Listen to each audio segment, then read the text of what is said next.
Avec le printemps, on pourrait avoir envie de transformer son jardin en un jardin exotique. Mais comment faire? En intégrant certaines plantes, vous pouvez créer un environnement luxuriant et coloré qui évoque les paysages des régions tropicales.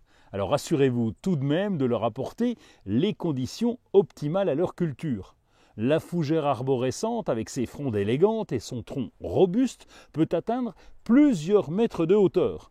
Ça donne une dimension verticale impressionnante. Elle préfère les sols humides et bien drainés ainsi qu'un emplacement plutôt ombragé. Par contre, la plante est sensible au gel. Des températures inférieures à 0 degré peuvent endommager ou tuer les frondes et des gels prolongés sont fatals pour la plante entière. Une autre plante qui conviendrait bien, et c'est un classique des tropiques, c'est le bananier. Le bananier Musa basjo est une variété de bananier particulièrement appréciée pour sa rusticité, relativement élevée par rapport aux autres bananiers. Il est capable de survivre à des températures aussi basses que -10 à -15 degrés avec une protection adéquate.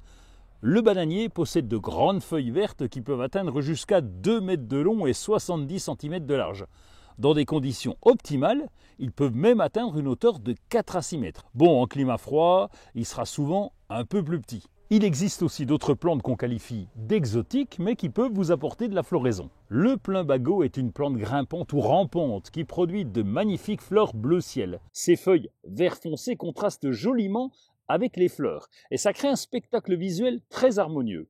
Le plumbago préfère un emplacement ensoleillé et un sol bien drainé.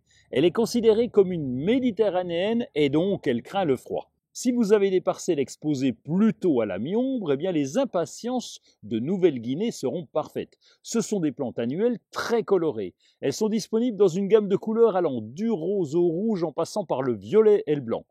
L'impatiente Nouvelle-Guinée fleurit abondamment tout au long de la saison chaude. Elle préfère les sols humides et bien drainés et prospère dans des conditions ombragées à partiellement ombragées. Et il y en a bien d'autres avec les palmiers par exemple. Alors même si vous habitez dans une région un peu plus fraîche que sous les tropiques, eh bien on peut reconstituer cette ambiance entre guillemets tropicale.